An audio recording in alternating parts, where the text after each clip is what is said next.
Hey everyone. Hope you're having a great week. Um, it's been a while. Sorry for the hiatus. But let's get into it. First and foremost, like stop what you're doing. Like if you are into movies, specifically horror movies, you guys need to see Backrooms and you need to possibly see Obsession. If you like horror films, you got to see Obsession. I think this is a movie that was filmed on like a $700,000 budget. I think it's made maybe worldwide. I think it's like maybe it's like worldwide or domestically. I think it's made like 230 million, maybe 300 million. And then Backrooms, I think it has set the highest domestic gross, maybe even worldwide gross for the studio A24, which was in the news for adopting, signing a Google AI deal that has got people in an uproar and high key trying to cancel them. But like again, if you can handle horror movie, if you can handle the kind of the gory kind of horror movie, mildly gory type of horror movie, go see Obsession. If you are a horror fan that does not want to see violence, then I think Backrooms is gonna be your the movie that you need to see. Backrooms is not a very it's not very violent, but it's again, these are two kind of like water cooler conversation movies that like everybody needs to see, specifically at least Backrooms. Um Backrooms is gonna be kind of like a movie that's gonna be kind of like a almost like a mind fuck. Um Now my my theory for Backrooms, I think that as I told my friend, the Red Pillar best friend, I said, like, I don't want to see another sequel. They've already greenlit a sequel. I was like, this is a good standalone movie. It doesn't need to have a sequel. I think a hot take, I think Backrooms is going to become the new Saw. Where Saw was the first one was good. It was kind of edgy, kind of new, had a great little cliffhanger that you didn't see coming. And then you saw maybe 7 or 8 other Saws, and they might not even be done seeing, making Saw movies. I think they're actually doing a reboot. But like again, going into the backstory of this, let me go to the backstory of this. I didn't know going in that Backrooms had like years worth of lore, years worth of content, um, other different like graphic designers, or people who work on special effects. They had been making different little clips from the Backrooms aesthetic. They're just expanding the lore and the stories behind the Backrooms. Even the person who actually made the movie, directed the movie for the Backrooms, he's like 20 years old, and he made one of those YouTube clip movies about the Backrooms. So this was kind of, again, the Backrooms is kind of like, some part of the people who went to go see it were familiar with the Backrooms. Some people were, like me, completely unfamiliar with the content that had been put out there. But I'm telling you, like I said, my hot take is I think it's Saw waiting to happen. They should not make another sequel. And the director, his name is escaping me, but the director of the Backrooms kind of already hinted at, hey, this is headed for lore fatigue. And I'm telling you, I can already see it happening just based off watching some of the videos. And I think the difference between this and Saw is Saw made more sense. Saw is I'm trying to catch Jigsaw. This series, it doesn't really make sense. I mean, beyond the pot of gold that they're trying to chase, metaphorically, the Backrooms doesn't really make sense to keep trying to investigate, but whatever. Again, you need to go see Backrooms. Stop what you're doing, go see that before it leaves theaters. Obsession came out before that. It's already on demand. It might have left theaters already, but if it's still in theaters where you live, go see Obsession if you really want to get the scare that you're looking for. I'll move on from that. Let me just go to the comments real quick. This is not Zed. This is Chris. But let me go into. So the next one, the NBA championship beat the Spurs. They were not even favored in the series. I got my third bet for the year. I secured my third bet for the successful bet for the year. Like I was really happy to see Wembanyama and the Spurs beat the OKC Thunder. I hate them. But so everybody thought, hey, you know what? They already won the NBA Finals. I even thought it at the time. But then when I was talking to my mentor at work, I was like, you know what? I'm gonna pick the Knicks. I'm gonna say I think I maybe picked the Knicks in like 6 or something like that. I don't know why I did that, but I think I was starting to feel that, see the tide turning of like, it was the streak. The Knicks were on a streak. They were just tearing people apart. And I was like, there might be something to this. And I was right. So like, you wouldn't have seen this coming. There were already kind of talks in between the series of like, no matter how this goes, they might try to go get Giannis Antetokounmpo, who eventually, went to got traded to the Miami Heat. But like, they beat. I guess the experience was the edge, and you kind of saw that play out in the series where it's actually doesn't, the experience idea doesn't really hold, because De'Aaron Fox is kind of like the elder statesman on the team, the veteran on the team, and he kind of fucked at least the last couple of games up. But you saw Wembanyama, you saw Castle make some blunders, make some mistakes early in the series, and then some of them, for the most part, made up for their blunders. But De'Aaron Fox, yeah, he kind of like gave up a couple games, did not make up for his blunders. Moving on to that, just high, I know the sports ones, they don't really, the takes don't necessarily sound the best on replay, but these are big moments. I think I need to at least breeze over it. LeBron James not coming back to the LA Lakers. Kind of torn on this, but I think it's time. It's probably time. As a LeBron stan, always been since he came into the league. I'd love for him. I don't want him to take on any more challenges. I don't want it. I want him to go to a team, pull a KD, get you a couple rings, and chuck the deuces. I'd love for him to go to the Spurs. I would love for him to go to any team that's a contender. I don't want to see him being a top 1, top 2. I want him to be a top 3 or better, or lower. So I would love for him to go to the Spurs and just ring chase. But I don't want him going back to Cleveland. Fuck that. He's already done that. We already see that they're pretenders. I don't want, Knicks wouldn't be bad, but they're going to lose a lot of people in the Knicks. So I don't know if the Knicks are going to really contend. I'm just kind of struggling to find teams, but I think the early thought is the Spurs. Moving on to other news, Jaylen Brown traded from the Celtics to the 76ers. Wild trade. I'm kind of disappointed, high key, in the Celtics. That was like yes, he's an outspoken person, but he kind of held it down for y'all like the last season. Did everything he could, had his best season ever without Jason Tatum, and then gets traded. Yes, he does not really love the media. Yes, he is very vocal about how he wants to contribute to the team and whatnot, amongst other things. And I think this take of him thinking that he's the smartest in any room that he's in, I think that's a lame ass take, a cold ass take to like hold against somebody, even if that is true. Moving on, Giannis got traded to Miami. I think it's kind of trash, but it needs to happen. I was hoping that he would hold out and just do a signing with another team. He just needed to like wait one more year, I think, and he could have been a free agent. But I saw the writing on the wall. I was telling the person who does the pest control at my house, I was like, he's not renewing anymore. It's over. He needs to get out, and he needs to pull LeBron, take a pay cut like he did when he went to Miami. Yeah, I just don't see it right now. I think that's the point for the Miami Heat. Bam and Giannis on the same team, and you got rid of Norman Powell. I don't see where this is going. I don't see it at all.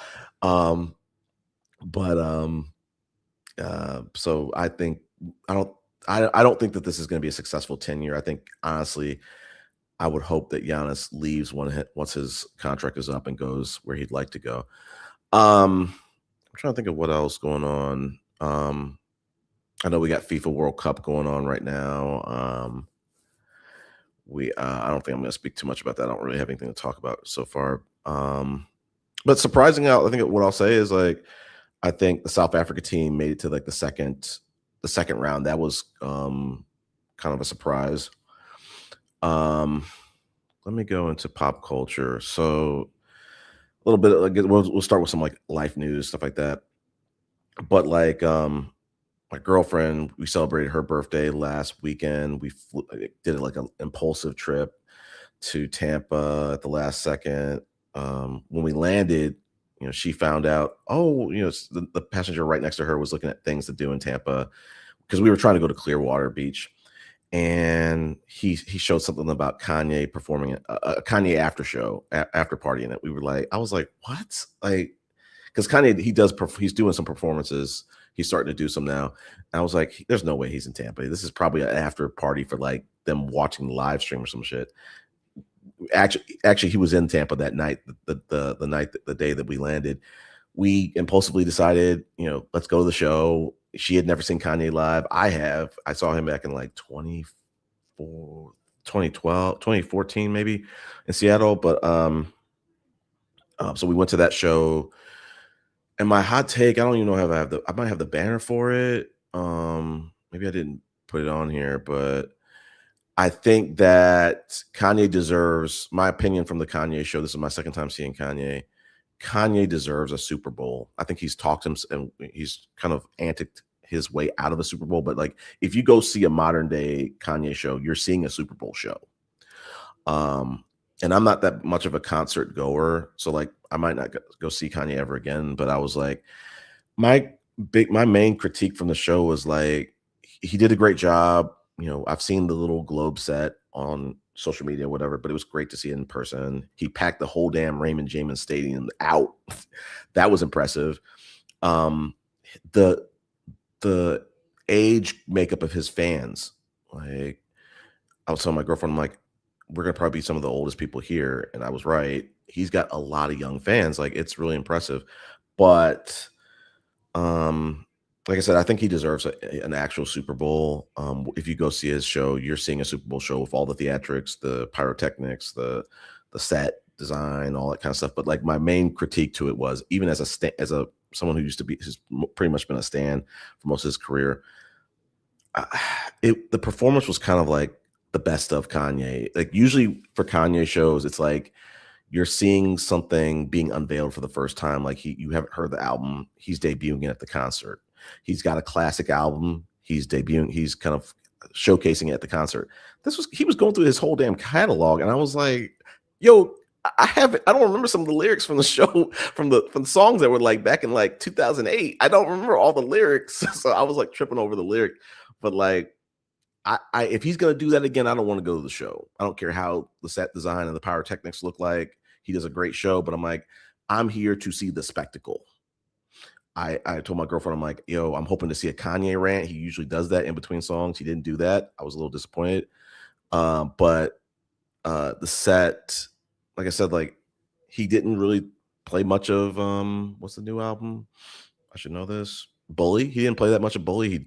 I don't think he played a damn song off Donda. But the last one I went to go see was the Life of Pablo, which was an epic, I think a classic album.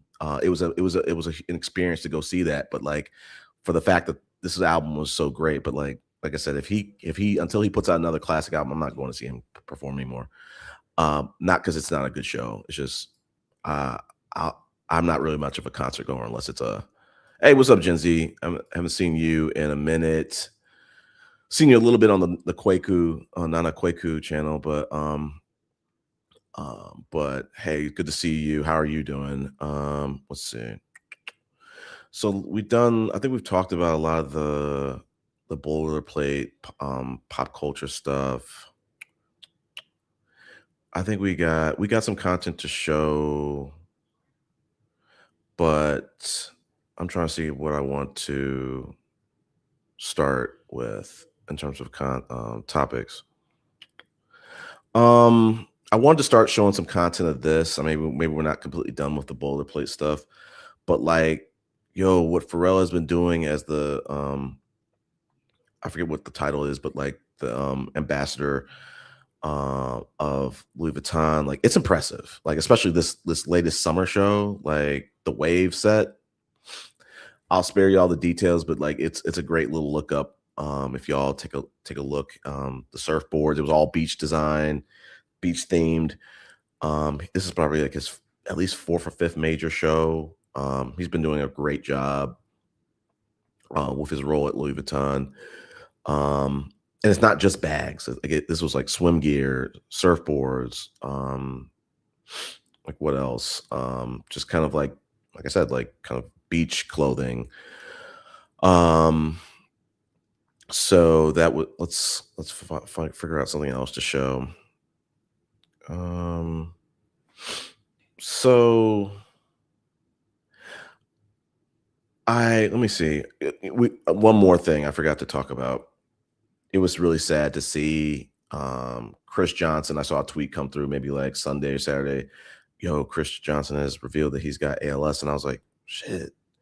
I didn't even really know what that meant for real. And then I think, again, I'll spare you all the details, but like I looked at some of the Instagram posts that came out with the interview with Michael Strahan, and like it is for anybody who knows who Chris Johnson is, ever got to watch him, ever had him on, even that was a fan or had him on your fantasy football team. Like it was mind blowing to watch the deterioration of the Chris Johnson that you've known to the Chris Johnson that is now, and it puts life in context. It makes you really think about like how lucky you are to not have like a terminal diagnosis or not have something that they don't have a cure for. It was sad about how, like, the first time I watched it, I was getting a little tingly. Might not even be the word, but like I was getting sad. The second time I watched it, my right eye got moist, and I was on the brink on both times. I was just like, it was sad. It's so sad. But he's fighting it. He's doing everything he can to fight it. So that was sad.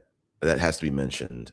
So I think we talked about, I think, hold on, give me 1 second.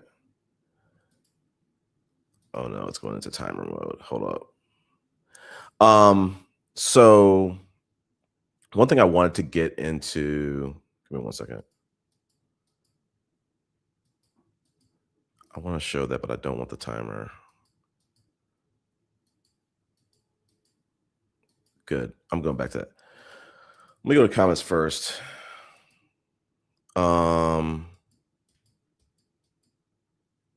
Yeah. It was super sad. Like, and then I looked it up, and I guess I'll speak to it again. Like when I looked up ALS, and it was like it has something to do with like your spinal cord and the muscles, and you lose the ability to control your muscles. You lose your ability to swallow. I forget exactly what it was saying, but swallow, like stuff like that. Like essentially his mind is completely there. His body is gone. The function of his body is gone, and it is so sad. I forgot to talk about the ABBA thing last time. I know it's kind of blown over.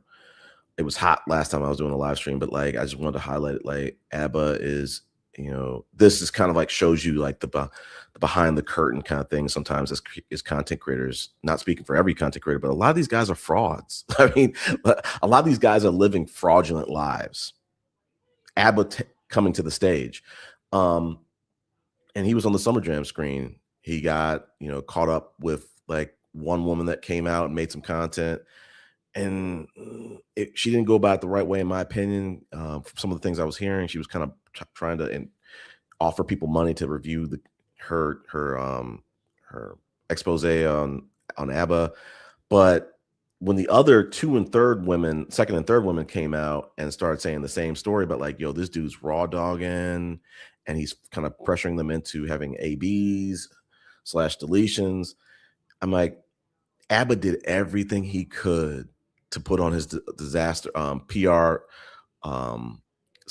stunt routine and his disaster recovery routine. He did a damn good job of it too, because he's got the one thing he's got over all these women that were trying to come up and accuse things of him was that he's extremely media trained. He's a comedian, so he knows how to work a crowd, tell a story. But the one thing I'm not letting Abba off the hook for is this dude. He's sexually irresponsible. He was like, "There's no way you're gonna get me to move off the fact that like, yo, you've been having unprotected sex with like several women in the same year," and the way he was treating this latest woman, basically putting her in a position saying, "I don't want the fact that you don't want to be in a relationship with me. I don't want anything to do with you and the child." And again, my memory's not super sharp of like what all the things that he was doing back then, but like, it kind of showed that like, Pug CEO / Fresh from Fresh and Fit, he's not really much different than him. So it's like, like I said, I just have a different mindset, yo. When it comes to unprotected sex, I'm tied to you now. Like, it's in the event that you get pregnant, I'm not using this as, it's just for pleasure. And like, because there's a lot of people I've said on different platforms will say, let's just have unprotected sex. Like, we grown, like let's get a plan B, or it's not where I'm not gonna get pregnant. I can't get pregnant. Hey, my favorite one. Hey, you know what? I track my period. There's a certain day I can't get pregnant. Bullshit. You can follow that shit. I ain't following that shit. I'm not putting my life up to anybody else's hands. I think that's like extremely sexually irresponsible. And I think this is a good little segue into some content I wanted to show that I was watching this week a previous Chic critique episode on the Lapeef Experience channel, and it blew my mind how, and I've heard this from other men in real life too, that there are some men who feel like because the woman can get left holding the bag, meaning left with the child, she has more to lose in people's eyes, that she owns more responsibility in birth control. And I'm like, no, it's it's both people, specifically the person who doesn't want to have the child. And because, and those same people feel like, I think it's ultimately coming back down to these men are getting, they have poor sexual discipline, and they feel like the woman needs to let them off the hook just because they said that they don't want to be a father right now, or it's not the right time to be a father right now, or they don't want the kid. So that's, I think that's where a lot of this bitterness is coming from in terms of the manosphere, and these online discussion spaces. These are men that on average are baby daddies, and they probably had a child in a heat of passion with someone that they had not even spent a year with, who had not met a single family member, who probably don't even know their last name, might not even know their first name, high key. But I'm gonna look at the comments, and I'm gonna pivot to some the first video. Yeah, and I'm not letting him off the hook, Gen Z. He, like I said, a lot of people, he's got like some of these big creators, like the Destiny should have been canceled too, because Destiny's done some. He's got this history of being what they call a coomer, where he's like, when you have these big platforms, you can sometimes get a lot of famous people on your show in terms of content creators. You can get, fans, you can get groupies. And the thing about Destiny was like, I don't remember exactly the story, but like he was messing with sleeping with his people he would collaborate and create content with. I think he was sleeping with maybe, he was doing women dirty, and I think there might have been, I could be wrong, don't hold me to it, but I thought that there was some type of scandal, some type of like something scandalous about it. I think that like maybe, I forget, I'll have to come back on another show. I can't even put it out there because I'm like, if I say something that's flagrantly wrong, I'm not gonna do that. But like, I'm just gonna say that to say that Destiny, he was so bad that ABBA canceled him and took the hot and put his chin up and said, no, I can't associate with this guy. With how he's moving, his behavior is unbecoming, and I cannot be friends with him anymore. And then ABBA gets caught up like this. So it's like, ABBA, you might not be any better than Destiny. And we're talking about the blue-haired Destiny dude. But yeah, like it's a sad state of affairs. Like some men just like literally, I think everybody, there might be something that everybody struggles with, but like some of these men, like I'm so glad that sexual discipline is not one that I struggle with. Like it's just sex. And as I said on the Lapeef Experience channel, like I'm sorry, yo. Um, I'm not gonna trade 2 minutes, 5 minutes, 50 minutes, 150 minutes of pleasure for 40 years. And possibly not just 40 years, but child support and doing this in a separate home. Hell no. I'm not doing that. And having to possibly have a child with someone who I didn't see a future with just because I wanted to, just because I wanted the pleasure of being able to finish in that woman, absolutely not. Like those are the kinds of stories that the stats that these Manosphere men or these gender war men are using. They're using all their stats that they're telling. The biggest cohort of those stats are sexually irresponsible men who I do not feel sorry for at all. If you make it to 35, 40 plus and you have no kids, 30, let's just say 30 plus, no kids, life is going to be it's going to be pretty easy to negotiate. It's going to be pretty easy, pretty drama free. But if you're knocking up women in your 20s, randos at that, yeah, life. I see how life is going to be pretty kind of stressful. You might have knocked up someone who lives on a whole other part of the country. Life is going to be hell for you. But like I said, like let me get into this first piece of content. Like, let me pull this up, and it's just like, let me see if I can find the timestamp first. I think I might have it already in there, but let me check. Let me pull up the first piece of content. I'm going to save my opinion until I get back from it.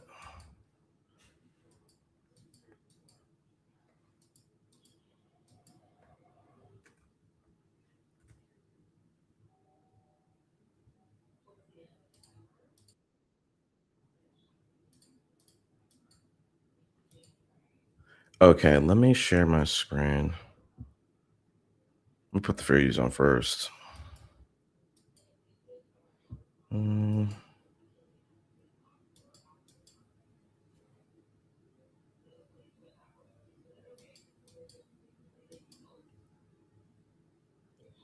Okay, and let me know if y'all can hear this. If y'all can't hear it, let me know in the chat. Okay, fair use. Let's go full screen with this.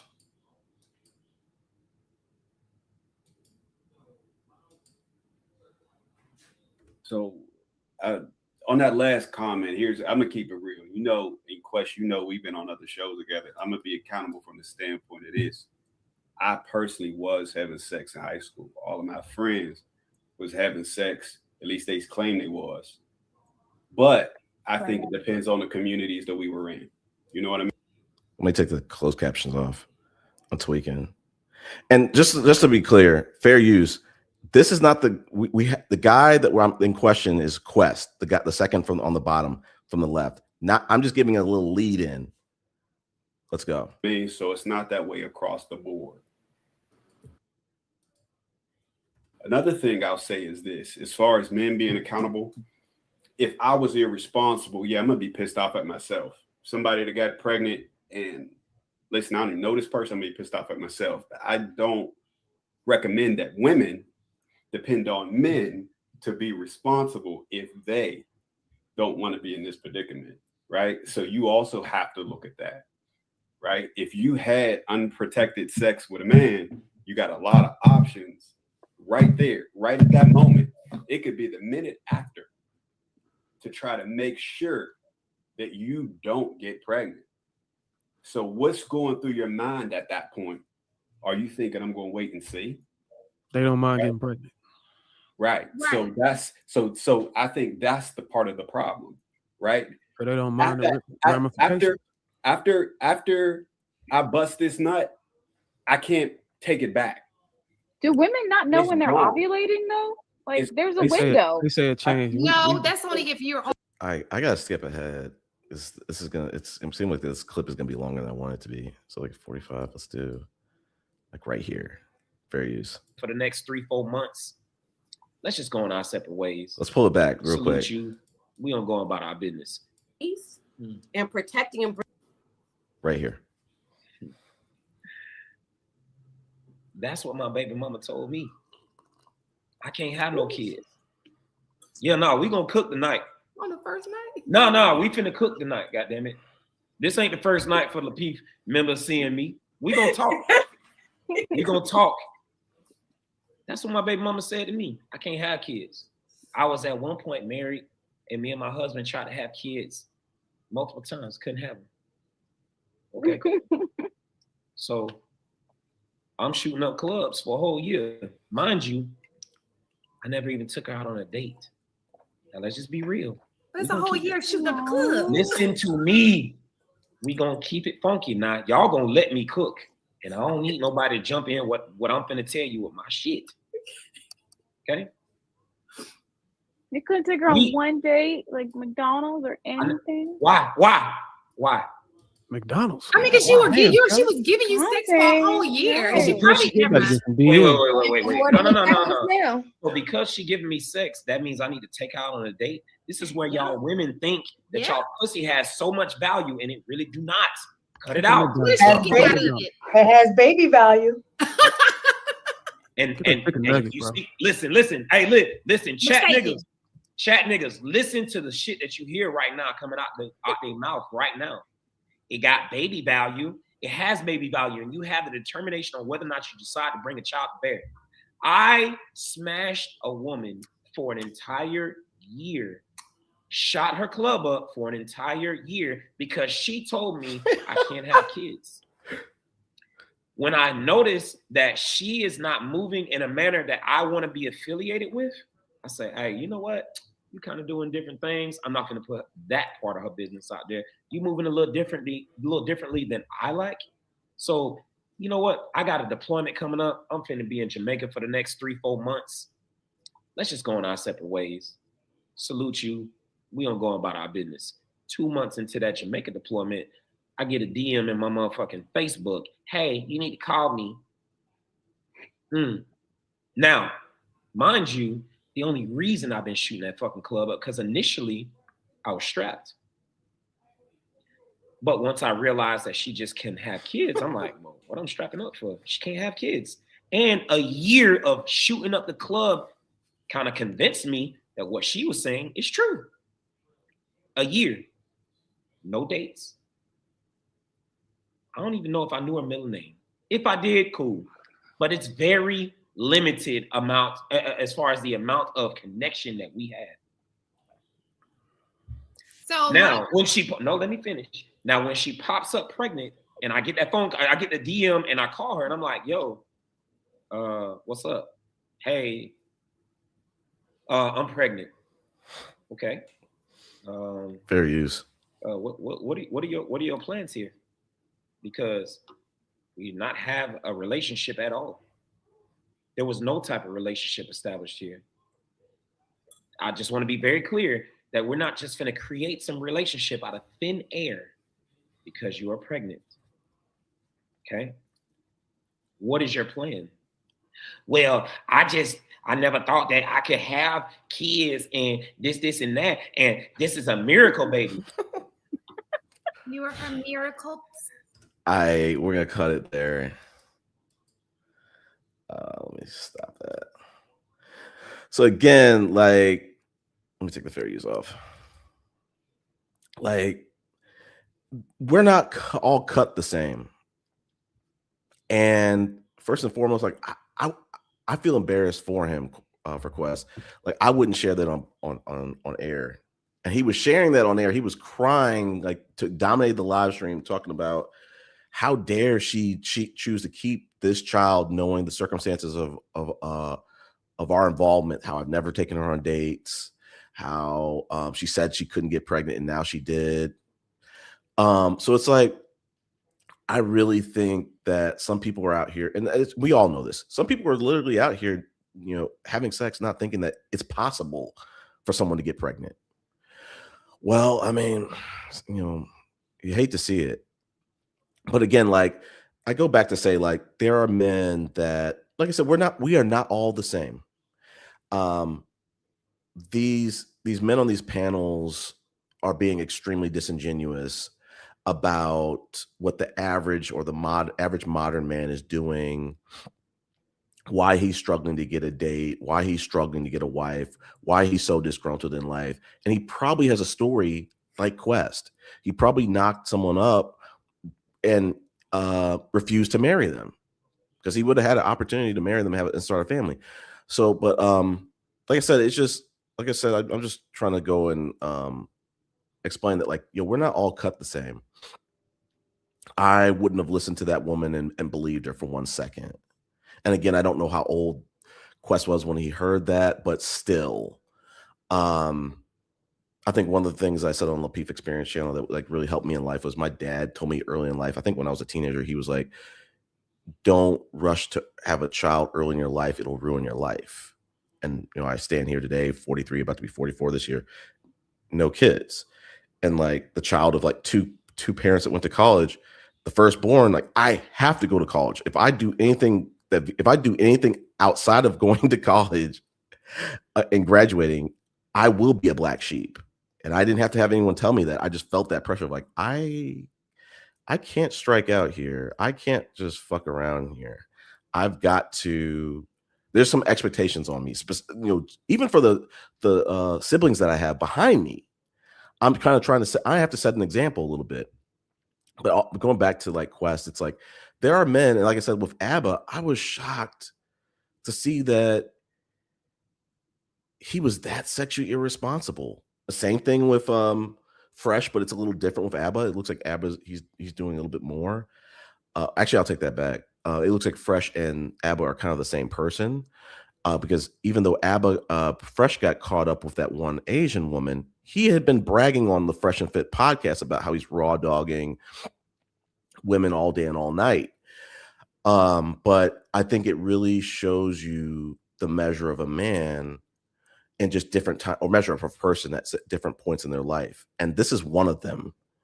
When you find out that someone is pregnant, how you react to that, it shows me a lot. And like I said, just like Gen Z said, I lost a lot of respect from ABBA.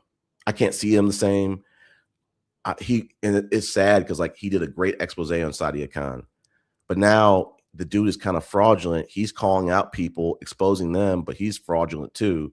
So it's like, I don't want to see him doing any more exposés. I don't want to see him doing any more commentary on people trying to dodge baby mamas and dodge becoming fathers, because he's that dude too.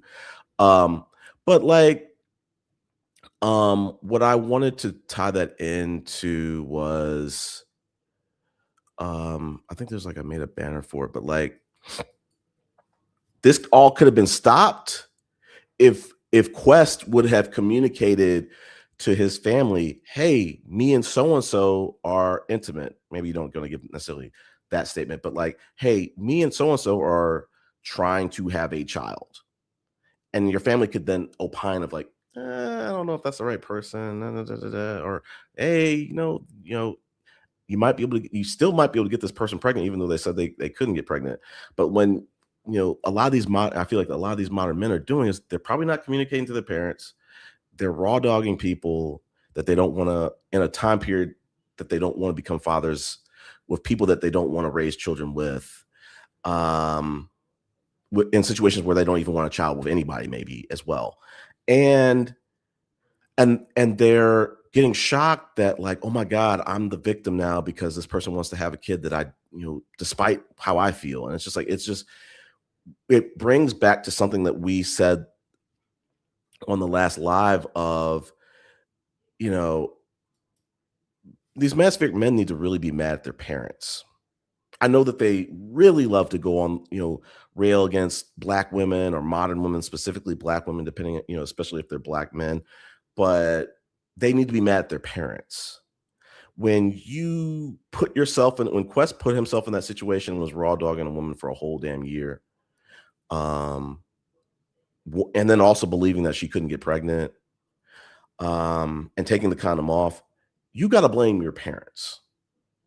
Like I said, if my dad telling me don't have a kid too early in your life, it'll ruin your life, prevented me from falling into the trap that Quest fell into. And I'm not saying the woman trapped him. He trapped himself. Let's be clear about that. But I'm even at my age now, I'm still going to run things against my family and say like, hey, this is where I'm at. This is who I'm dating. That's part of parting dating is, they need to meet my parents. They need to meet my friends. They need to kind of approve. That's one of the criteria of the person who I settle down with this time is like, I'm going to do everything I can to make sure that the relationship with my family is great. They feel comfortable in my family's culture and vice versa. But like I said, like all these thoughts about child support, it's because these dudes were not sexually responsible. These dudes were, in some cases, were doing things as dumb as Quest was. And they're butthurt about having to be fathers for children that they didn't like. That's what me and my girlfriend were kind of talking about. It was like, yo, tell me you regret your child without telling me you regret your child. Like they crying on these live streams, but it really means they regret having these children. I mean, that's what all it amounts to. So like, let me check the content and see if there's something I wanted to talk about. We talked about the sexual irresponsibility of ABBA and Quest. I'm trying to see what else I want to talk about. Let me just get some banners first. So let's see. My thing is, I think I will start with this one first. So I think on the last live, I was talking about, I want men to get back to a point where they're confident. I want men to develop, to have backbones again. I want to clarify that. Things like the Manosphere, one of the things that they're really focusing on is men having backbones. But they're only targeting that backbone at women. Egregiously so. And I think that there might be situations where like you need to have a backbone with a woman. One of them is like the one Quest was in. When a woman tells you to take the condom off, you need to have a backbone and say, no, I don't want to do that. I don't want to be a father right now.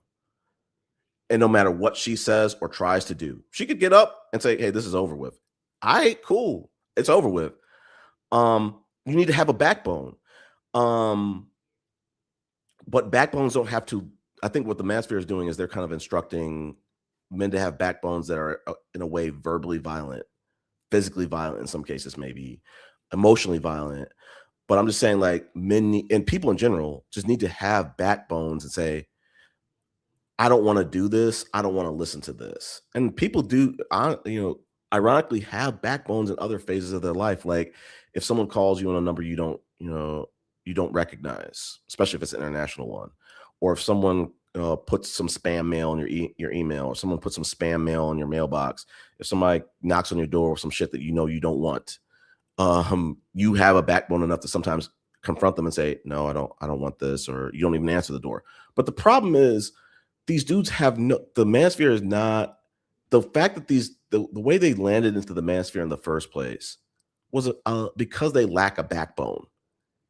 And that's what the Manosphere is kind of manipulating. They're manipulating men who do not have a backbone. And because of that fact, they're going to get taken advantage of in different areas of their life, beyond the fact that they're getting taken advantage of left and right by the people they came to for tutelage. So like, I want to segue into like, I think Boheme Noir from the Lapeef Network had like a great comment. I didn't clip it. I probably should have, but throughout the Manosphere, the Red Pill, they have this conversation of, I think spearheaded from Rollo Tomasi about sexual market value, or they call it like SMV or whatever the heck. And on Lapeef Network, they'll sometimes reference sexual marketplace value or dating marketplace or your market value, your value on the marketplace, or you don't qualify for this. You don't. And Bo, short for Boheme, she was making this comment about like, yo, all this talk about the sexual marketplace value, this dating market value, sexual market value, it's giving slave trade. And I'm like, oh shit, I started to see it. I'm like, yeah, I actually agree with that. That's actually a good comparison. Like, and I wonder about these dudes who are dating with a sexual marketplace value mindset. I think that I had like another like banner for it, but I was like, I think that these dudes are extremely immature. I think it all really, really depends for the age of these men. The problem is that we're seeing men who are 30, 40, 50 talking about sexual market value. Rollo Tomasi's probably in his 60s talking about sexual market value.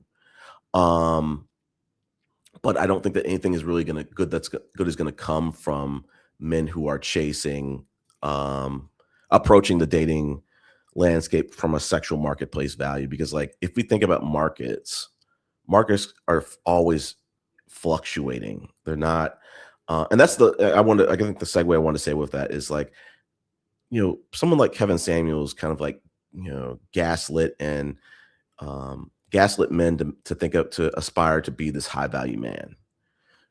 The problem is, one, he's gaslighting you and lying to you and telling you that, hey, men's value gets higher as they get older. That's lie number one. That's not a guarantee. Number two,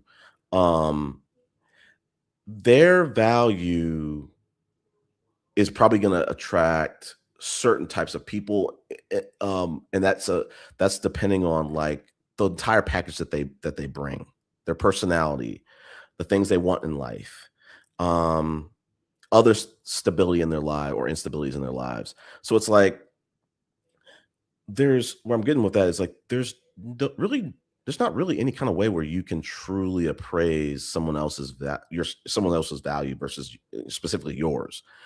So I think this whole sexual marketplace value stuff is stupid. And it sets up for this very transactional type of approach of life, of dating, taking people for granted, being taken for granted, because you're possibly going to attract people who don't really appreciate you for you. They're going to appreciate you for your quote unquote value in the market.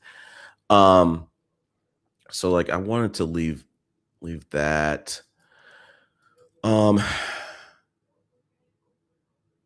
I think that, you know, there's definitely some meat on the bone with this, and I want to see if there's something I want to show first. Actually, I think there's something I want to show first.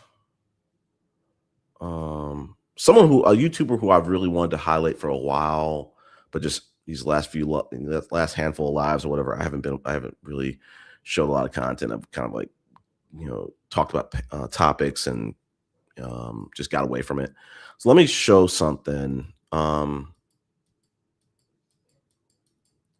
really got to change my mouse. My mouse sucks. Give me 1 second. Let me put fair use on. Let me share this. It's a person named Dr. Shante. Some of y'all might be familiar with her. I became familiar with her in the last few months. Let me show this. So let me share my screen.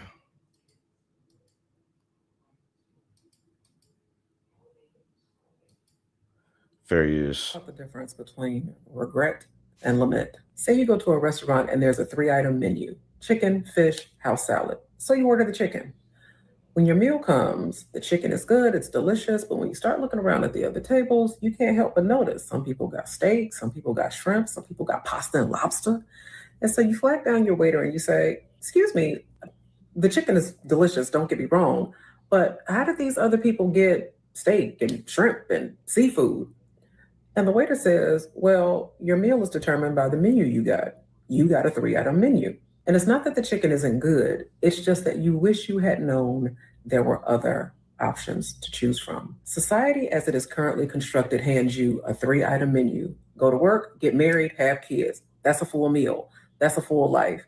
And a lot of people who got that 3-item menu, it's not that they have regret, okay? It's not that they don't love the people that are currently in their life, but a lot of people have lament, wishing that they had known that there were other options. And the reason why a lot of people don't know that there are other options is because society as it is currently constructed weaponizes guilt and shame and manipulation and manufactures social pressure like, when are you going to get married? When are you going to have some kids? And these messages come from family, they come from faith institutions, they come from so many portals of society that people feel like, okay, let me build my life from this 3-item menu. And while they're grateful for their jobs and have love for their families, there are many people who still feel like there are things that are missing from their plate because they did not develop themselves. They did not travel, they did not have experiences or cultivate passions or hobbies just to determine who they were as a person. And so if your life currently reflects the 3-item menu, please know it is not too late to add some side dishes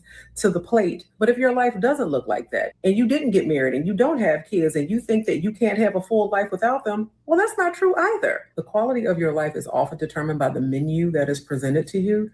And I just want you to know that there are more than 3 items on the menu. Let's talk about the difference between.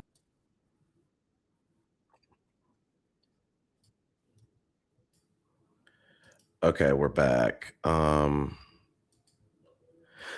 yeah, like I wanted to kind of lead into I wanted to watch that video first and then like lead in to this convo. And it was just thinking about it the last few weeks, and I was just like, I've been alluding to it in different ways over different podcasts, specifically like the last one, and saying like I'm starting to grow very tired of the excuses being made from Black men in the Black community about I can't find a wife. I'm struggling. Dating is so hard. Like I'm sorry. I'm sorry for anybody 30 years and older, especially in my group, 40 and older. It is not hard. It can be hard. Let me take that back. It can be hard, but a lot of those things might be self-inflicted. You might not know how to get out of your own way. That can be very hard. Speaking from someone who struggled at times, can struggle at times getting out of his own way. But I got back to it and just said like, yo, you don't want it bad enough. And I think one of the things that the Manosphere tries to do is it tries to put Black women and Black men, or just men and women, on the same level and say, you know what? We're more married than you. So, look, y'all don't want marriage, that much because we're more married than you. It's like, it's easy as hell for men to get married, specifically Black men. When we are in the demographic that for the better part of a century has been struggling to get married. Like, it's not anything to be bragging about that. Yeah, we are 6% more married. But like I said, like these people don't want it bad enough, and we could talk about it. I want to start that conversation off with like, let's look at marriage. A lot of these people who are conservative, or they're red pill, or they're Manosphere, or just in general, a lot of Black men feel like I can't get married until I can afford to be the head of household, or until I can afford, have a stay-at-home wife. And it's like, if that's not, first and foremost, that's not true. You could get married young, early in your career, at the beginning of your career, and build towards that. And that might even never materialize. And you could have your marriage could be different. Maybe you never are the head of household. Maybe both of y'all share the responsibilities. Maybe she's the head of household. But if you wanted a family bad enough, you would have been flexible and been open to the possibilities of what that might have had to look like. The fact that you locked in on, I got to be the head honcho, I've got to be the sole provider, I got to be able to have a stay-at-home wife. You didn't want it bad enough. Straight up. You wanted it one way. You didn't want it bad enough. We could say that I could parallel that to like my pool team. So many different sacrifices made for me to be able to lead my team to Vegas. So many situations where I've had to swallow my pride and say, I'm not ready for my team. I'm not ready to be able to be counted upon to win one of the 5 games every single week. I need to bring in some other people. I need to play a different role. I got to Vegas by not playing a single game, a single snap in the tournament that got us to Vegas. because I had gone up to a skill level that would cause me to have to win a third game versus 2, and I didn't feel confident of having to be able to do that. So I played all the other players. I felt very confident in their skill level, and I got there. So like I didn't play in Vegas either, and a lot of people will laugh and say like, "Oh, you didn't even play in Vegas. You didn't play in the tournament." I'm like, I got to Vegas though. I got the tournament. I got the trophy. It was a sacrifice that I made. There were other people on the team that sacrificed, knowing that they were a higher skill level. They went down on purpose and stayed down on purpose to help the team be able to meet the skill level quota of 23 skill level points across 5 games. But like I said, like going back to the point, you don't want it bad enough. You don't. I'm not saying like, yo, you want to like be an entrepreneur and you want to be a millionaire, a trillionaire, like maybe like shout out to Elon Musk circa a couple of weeks ago. I'm not saying that, but I'm saying some of these things are just want to. If you want to be a father in the Black community and you want to not have children out of wedlock, that's achievable. If you want to have a relationship as a Black man, that is achievable, highly achievable. If you want to be married, that is highly achievable. If you, like I said before, if you say that you can't in this country, like the passport bros, I can't find a wife. You didn't want it bad enough, for starters, and you're lying for secondly. But it's like these people don't want it bad enough, and it can be applied for so many different things. But I specifically in this like Manosphere stuff, it's all relationship based, and I challenge all these men who, if you in your hearts, if you truly wanted a family, if you truly wanted to be a husband, and you truly wanted to find a wife, for you to say you need laws to change. I don't feel like getting married because I don't trust the laws. They're not in favor of men. I don't feel like having a child because I need the laws to change. You don't want it bad enough. just I'll say it for you. You don't want it bad enough since you're too scared to say it. But I think that's what I was trying to say. It was just like it's a central theme of just the Manosphere in general. These are men that you don't have to. These men want to, and I think I'm going to go into a segue about something. I'm going to change the topic in a little while, but I want to say, let me see, the top 10%. I want to find the post about the top 10% of men. Let me find what it is. Before I get there, I think I kind of stepped on this.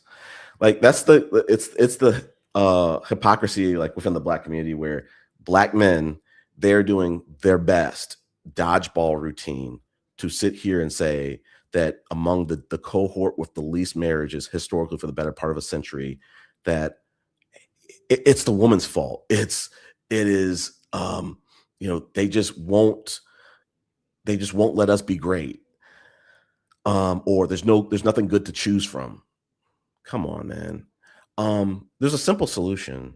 If you're struggling to find what you're trying to find, then it probably just means you need to find the step up into a higher socioeconomic class or a different type of woman, a pedigree of woman. Problem solved. But they don't want to do that. That's going to come with some extra work. That's going to come with some other things that are going to be uncomfortable for them.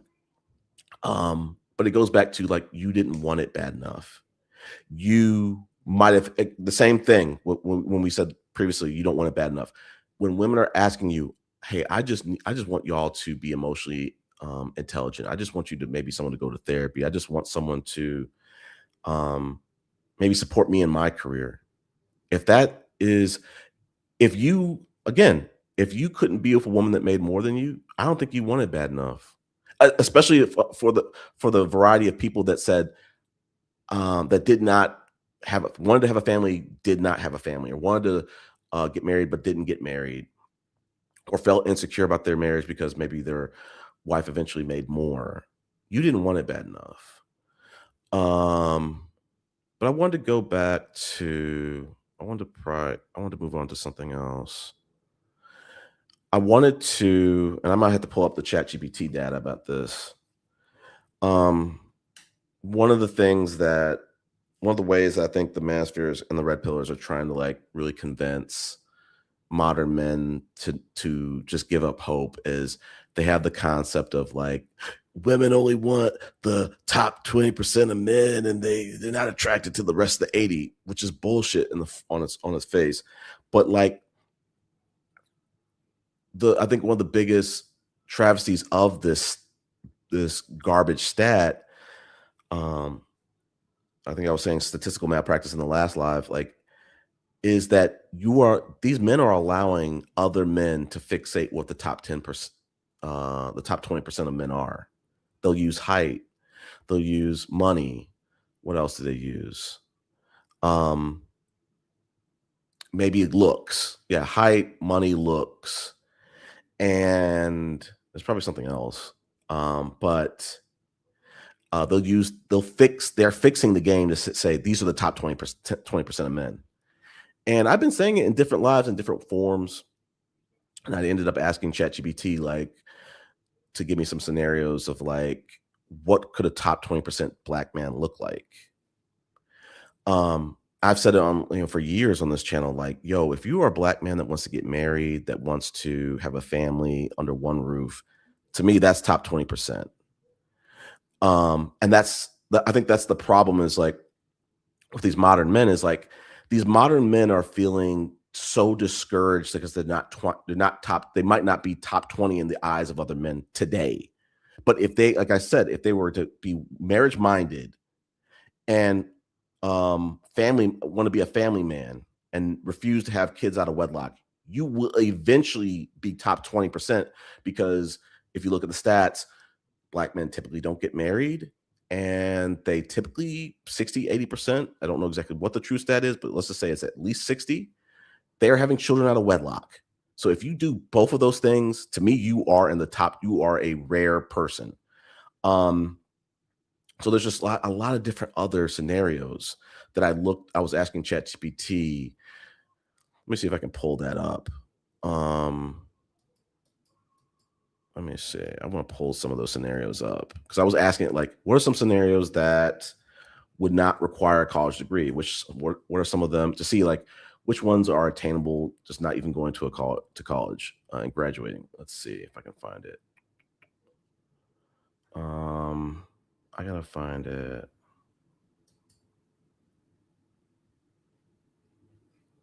Okay. So let me look. So it says from a health category, it says a man who doesn't smoke, exercises regularly, maintains good cardiovascular health, they're estimating that's to be 15-25%. Let's see. Let's look for some other good ones. Mentors younger men for 10 plus years. It estimates 5 to 10% of men are doing that. So never arrested and known as dependable. It estimates 20-30%. Volunteers regularly for a decade. That's pretty much the mentoring men for 10 years. Let's see. I want to see some other scenarios. Excellent credit, 760 or above, 15-25%. 6-month emergency fund, it estimates 15-25%.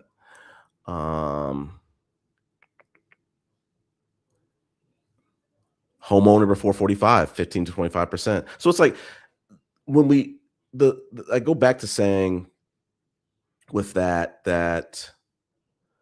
I'm gonna pull some other ones too. Let's see.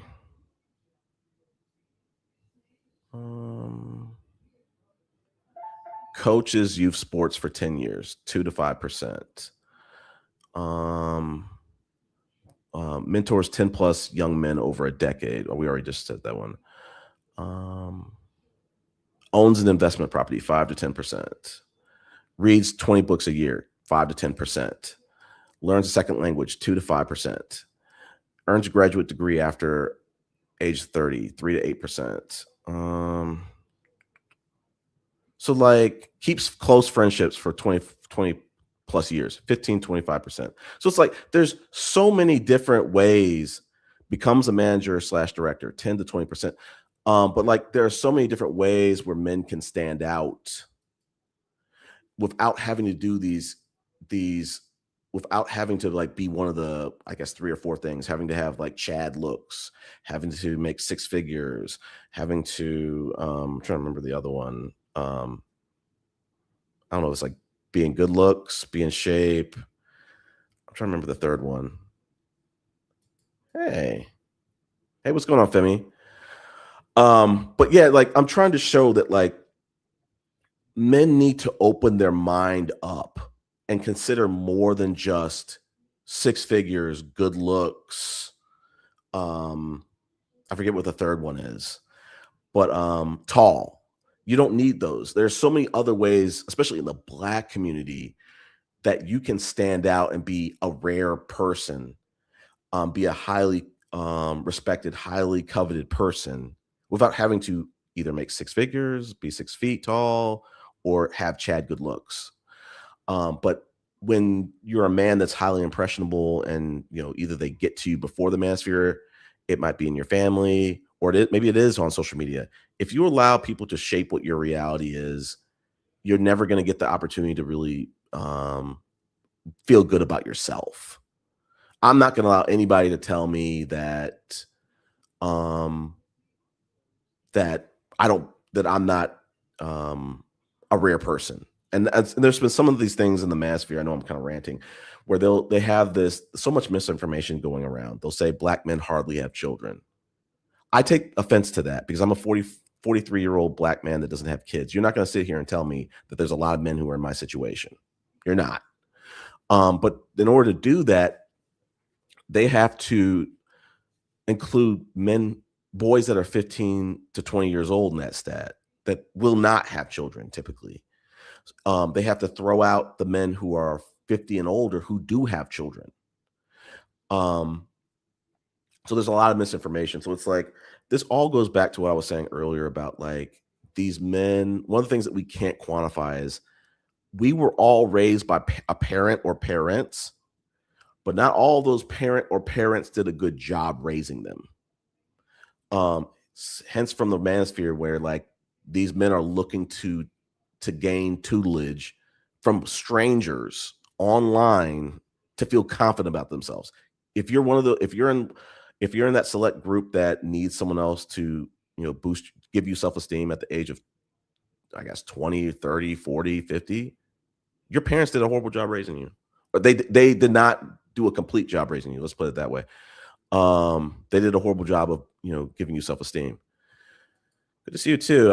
I miss seeing your content. I was really enjoying seeing your content. But yeah, so we talked about what does a top 20% Black man look like, and how the manosphere is scaring men, saying if you're not top 20% right now, they don't even want you. That's not true, for one, and specifically in the Black community, there's no other community that is where it's easier to be a rare person, to have something special about you, to stand out. There's no easier opportunity. Because of your competition, they're kind of underwhelming.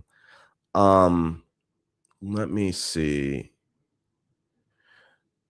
There's so much stuff I want to talk about. It kind of goes back to this a little bit. I'm going to just check out the comment real quick to take a peek. Yeah, I hope yours does not get deleted again. I figured that. Let me go back to the banner. So yeah, like this whole thing, and I think everybody needs to kind of like, if you don't already know, people don't want you to be happy in life.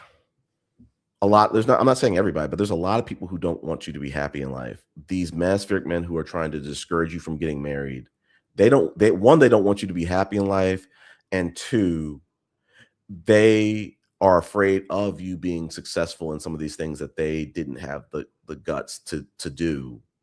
One, you know, getting married, embracing fatherhood, not being a whiny little bitch, going to college. These people are throwing these stats at you so that you can make things more common to not do, get married. The more black men get married, the more people, the more of these red pillars are going to look like clowns. But they have black men, unfortunately, in a chokehold with these divorce statistics, with these child support statistics, which would not be a factor if they would have had sexual discipline in a lot of cases. But like, again, I think people are missing the fact that like these people don't want you to be happy. So they'd rather discourage you from even trying.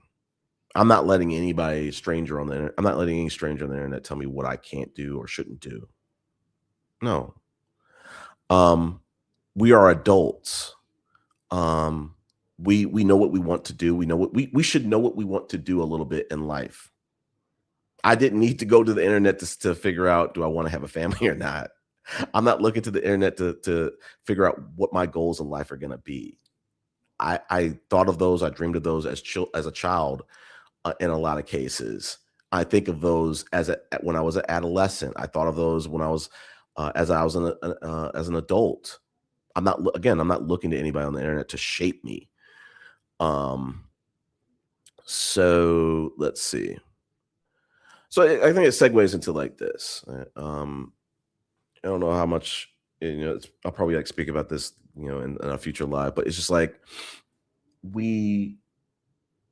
all this stuff about within the manosphere and just social media, there's a lot of fear being spread to just kind of weigh people down, specifically the Black community. We have people outside of our community attacking our community, attacking our children, attacking our men, attacking our women, attacking our families, attacking our culture. Let's call them out. We got people standing up platforms for just the purpose of gender wars. They're not helping the community, and I called him out last live. Like, I love his content, but public offenders in that too. he makes content that he kind of highlights the other side of the coin. He tries to make anti-manospheric content, but what it also does is it kind of incites anger and rage against those anti-manospheric people. It's not helping to strengthen the Black community to just watch anti-manospheric content. We actually, like I said on the last live, it's time for us to start putting thoughts into action. We can make anti-manospheric content for the next 10 years. It's not going to change. It's not going to help our community. And like I said, I love his content, but like the public offenders content doesn't help the Black community. It doesn't help it at all. It just makes you feel good for a moment. The same thing with the Manospheric, the gender war content. It doesn't help the community at all. None of those conversations do. It's just making you feel good for a moment. So let me see. Let's see. I definitely missed this. I wanted to talk about this at the beginning, that most people might not be familiar with what Big Tigga is going through, but it kind of speaks to some of the things that I was talking about a little earlier about, and some of the things I want to talk about a little bit later or segue into. But like Big Tigga, probably going to lose a couple jobs for this thing going on in his marriage, allegedly a domestic violence situation where his wife called him out on social media, posted a video highlighting domestic violence. He had to then take to the radio and then deny it, lawyer up. Well, the police did an investigation. He was the main person of interest, and now he got arrested. The wife is now saying, "Hey, I'm sorry. He did not attack me." So all that to say, like my girlfriend and I, we were talking about this like last weekend or two, maybe 2 weekends ago. Like, this is why no fault divorce is needed. The Manospheric men or the conservative men want to look at no fault divorce and say, "Oh, the women are filing for divorce 60% of the time." Okay, they don't understand that there's situations where men need to file for divorce too. Big Tigger is a classic case that instead of trying to confront his wife and get into a situation that eventually probably allegedly turned violent, he could have just left and filed for divorce.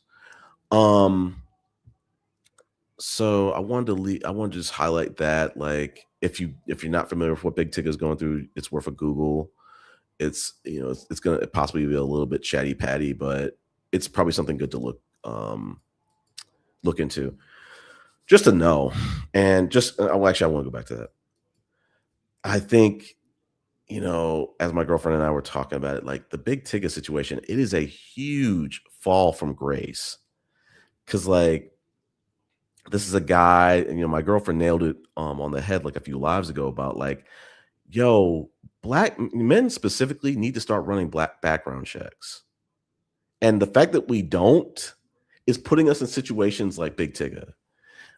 We should be, sometimes when things look fishy, be running background checks, just like some women do run background checks on men.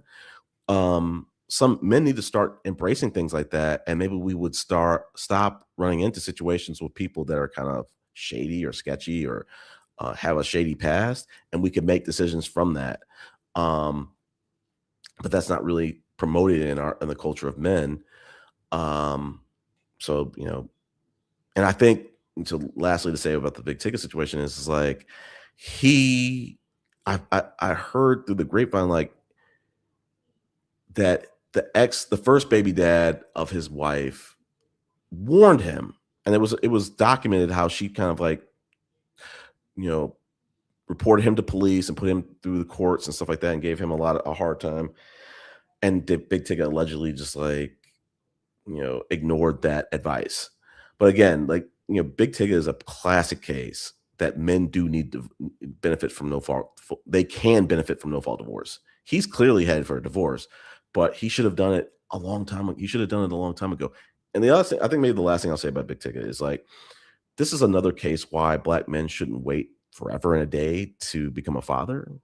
He's apparently like 51, 52, and he became a father, first-time father at 51. There's so many like banners I want to speak about that too. And I think I'm going to segue into that. Give me a second. I just need to find it.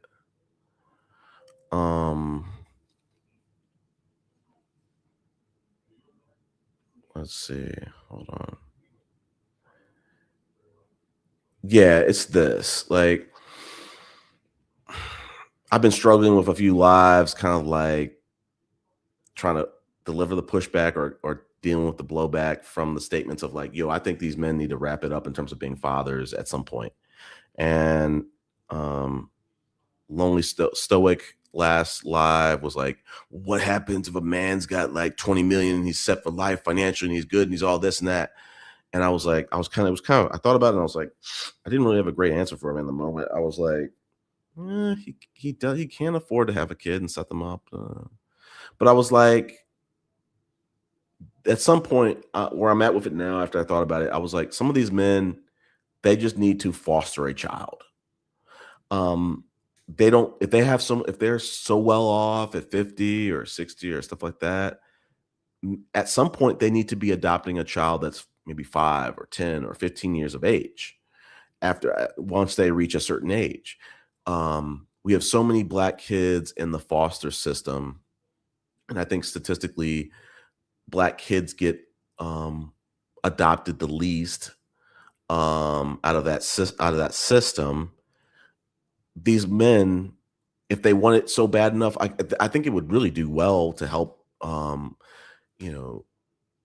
the reputation of men who are older, old fogies, if you will, that want to become new fathers again. Adopt a child. Maybe be a foster parent. Maybe adopt a kid from the foster care. Maybe adopt, like I said, adopt a kid of a certain age. But I understand this insistence to like, hey, you want to have your own kids, but like, I think one thing we don't do well as a society is we do these men such a disservice to say that doesn't run its course at some point. For me, like I said, that has to run its course at some point. We have to kind of call a timeout and say the time is up. Maybe the time is not up to be a father. Maybe you do have a little bit more time for that, but to be a new father, there needs to be a cutoff. Like I said, there's plenty of kids that you can foster, but newborn babies you can foster if you want a newborn baby that bad. So again, that's my new stance on it, is like, if these men want to be new fathers at 50, adopt a child, or look to foster care. Let me see what else. I know there was. I don't really want to talk about this like too much. This might be like something maybe for a different live, but it's just like, similar to what I was saying, is like they preach to men like, you have all the time in the world, and it's like, the problem I think that these men are running into is that they feel like they have all the time in the world, but like after a while, it's not the thing that you're trying to do is going to become less special. Shout out to Big Tigger. He waited till 51 and he was in a desperate rush to try to become a father, and it has blown up in his face. And I'm not saying you have to get married in your 20s, but you shouldn't wait forever and a day to do it. And this doesn't necessarily have to mean like becoming a father. This could be getting married. I think that these men are looking for this Instagram ready, BM&R let type of wedding. And like, that's not that the ship has probably sailed for a lot of these men. It's just not, it's the longer you wait, the less time you're going to have to spend with that person. Because that's one of the reasons why we're in this for, is like, we're trying to find a life partner to do life with, that we want to do life with for the rest of our lives. But the longer you wait, the less special that's going to become. The less moments that you're going to be able to make, the less periods of life that you're going to be able to spend with that person. So I want to say that. I'm kind of like going all over the place, but I was giving it a thought, and I was like, I think I was supposed to segue this after like the sexual marketplace value banners, but I was just like, I don't think that the Manosphere men can't recognize a great woman. I don't think they want to keep her in their lives. I think that's the issue. I think that like these dudes are so analytically driven, like the Cleveland Cavaliers coach. They're like, the sexual market value is just a way to, it's just a mind fuck. It's just, you're never going to really appreciate something because you're always looking at its value and you're always appraising. It's like you're like Pawn Star. You're like you're dating like you're a Pawn Star's a pawn shop owner. Like, it's just like, you're always looking at the value. You're always trying to, find a steal. You're trying to always find a fucking locker that has something that you got something for free. You bought a locker and you got something that was worth a lot more. It's like, I really feel sorry for those men that they are running into, they are lying that they're not running into great women. They are running into great women. Like on these panels, all these men have run into a great woman, and that great woman has blocked them. That great woman has put them on no contact.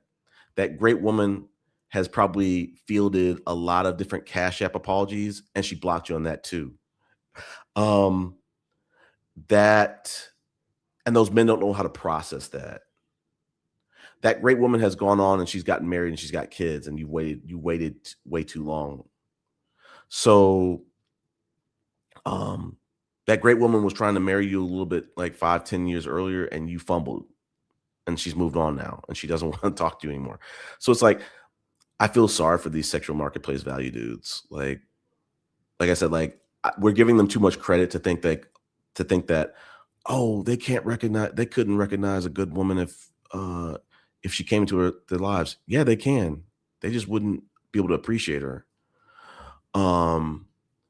So let's like segueing. Let's segue into this. Maybe not related, but like, I really think that I've said this kind of like on some of these previous shows of like, if you, to me, in my opinion, if you haven't been married, you shouldn't be able to speak about marriage. I don't give a fuck if you have, if you're a statistician. I don't care if your brother or sister got married. I don't care if you married these people and you were the marriage counselor, you were the priest that married them. I don't give a fuck. You don't deserve to talk about marriage unless you've been married, in my opinion. You don't deserve to talk about parenting unless you've been a parent. The list goes on, but it's just like, or critique, or tell people what it's like. You can't do that unless you've had the experience. So like all these dudes who want to talk about, I got forever and a day to get married. I'll get married in time. I've never been married. I'm 35, I'm 45, I'm 55. That's cool. Let me know when you grow up then. Like this is a grown man conversation. You can't be part of this since you're so scared about marriage. You want to talk about divorce statistics, you want to talk about child support. See yourself out of this conversation. This is for grown-ups. You're not grown up for this conversation. You're not grown up for this conversation. We're not here trying to have a conversation and include scaredy cats. Go have a conversation with the scaredy cats. So like, maybe we'll talk about that a little bit longer another time, but like, let me see. This one I wanted to definitely hit on. So the Manosphere and Red Pill always say, yo, there was a man in your 20s that would have married you and you overlooked him. Well, let's be clear about that. Statistically, no one really gets married in their 20s, really. The least in the Black community. But where are those men as in their 30s and 40s? So like, this is the crap I'm kind of getting tired of. Is like the Manosphere loves to create these, they like to take this wand and create this magical scenario of like, oh, you chose wrong and there was a guy who would have loved you and he would have gone to a war for you. Stop it. And they just paint the whole town with that one brush. I'm sure there's like a man or two that would have gone to war and fought valiantly and lost his life. There's some men who do that. There's not such a man for every single woman, specifically in the Black community. So it's like, I'm tired. What I'm saying is like, I'm so tired of these that we've spoken on previous panels, that these men, this Manospheric men love to use nerds and quote unquote good guys as tokens to say there was a man that you just overlooked. Wait, stop. That man might not want to get married in his lifetime. That's his decision. He might not want to be a father in his life. That's his decision. He might not want to get married in his 20s. That's his decision. He might have been a NASA scholar waiting to go to Georgia Tech and get a master's and maybe get a PhD. So like, these dudes are so bad with math. It's so funny. Like I was thinking about it and I need to like work on the bit, but it's like these guys are like playing baseball, just like, you know, letting the ball get hit to the warning track. And they're just like, somebody's going to go grab it. And it's just like, how do you know someone's going to go grab it? They just assume somebody's back there. They're going to go grab it. It's a terrible analogy, but I'm saying the Manospheric men always have somebody in the outfield waiting to catch the ball for them so that they feel like they can go out there, play around till they're 55. And hey, there's a good guy that would have married you. Wait, stop. Like, how can you quantify that? You can't. Stop using the good quote unquote nerds and good guys as your fallback plan. You need to be that good. You need to want to be that good guy yourself. Stop waiting for another man. And on top of that, like we said on previous panels, like these men will discourage other said men to be stepfathers or maybe even adopt children, but definitely or marry. So it's like they don't quantify how much damage they're doing to the community. They just assume that, yo, there's an easy button you could have just got with a nerd. It's like, stop. Stop. Like, so many people are getting abused in this manosphere. Women are getting abused by their sexual history, purity culture, expectations, gender role expectations, and we can go down the list. But also kind of like the nerds, like we get picked on, and we get characterized as a way that, like, yo, he wouldn't have asked any questions. He would have just married you. What? That doesn't mean he was compatible with any given woman. Like we need to stop trying to use people as fucking tokens. And I've said that in the previous live. Like, even Chad, let's stop sitting here and acting like every attractive man is fucking everybody's girl. Let's stop that. Let's put some respect on these people and say that these people are human beings. They have lives. Some of these guys who are really buff and attractive, they might just want to be a one-woman man. Like, but they don't get the chance to be that because they get stereotyped as fucking everybody's girl. Same thing for the nerds. Let's stop placing stereotypes on them, saying that they're willing to get married to anybody and at a moment's notice. Let's stop that. Let's stop saying that, you know, women are ran through. Let's stop policing body counts. Let's stop all this immature shit. Let's stop it. Let's let people live their lives on their terms. You know, hot take. I was talking with my girlfriend on vacation in Tampa, and I said, yo, it dawned on me. I was like, I grew up, and I think my whole thing, everything that I was involved around, these people were either married and in some cases divorces, and the divorces were like shunned. I had, or I was scarred from them. Like, somebody left town with a younger girlfriend and left one of my aunts single, and distraught, emotionally distraught for the rest of their life. But most of the people I hung around, like whether it was family, relatives, friends of my mom's friends, they were married. And I was like, I told my girlfriend, I said, yo, if we have a kid, I don't want my kid around any never married men. I'm trying to figure out how I feel about not unmarried men, but never married fathers.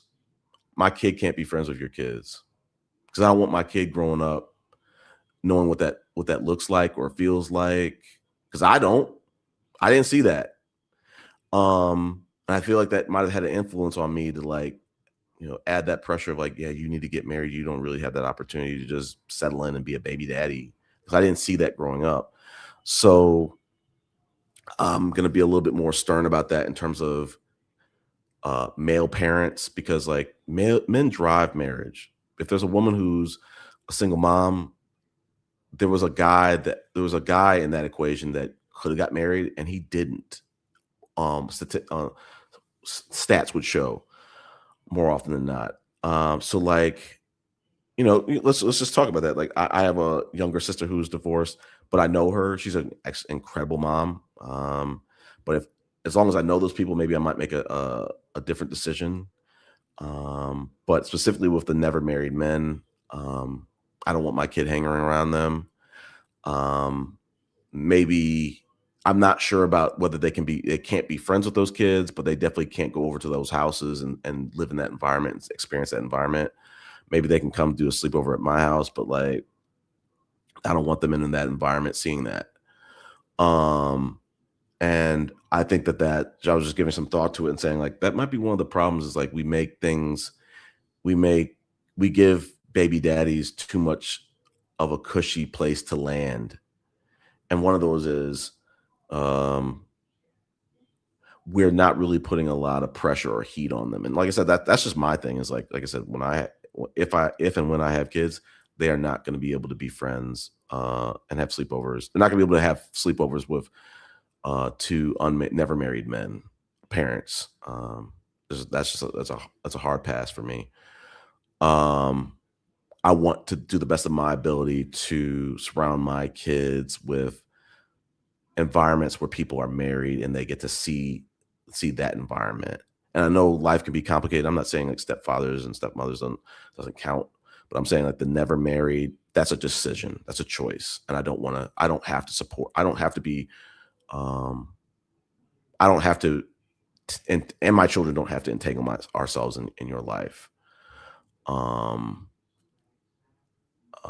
So let's see.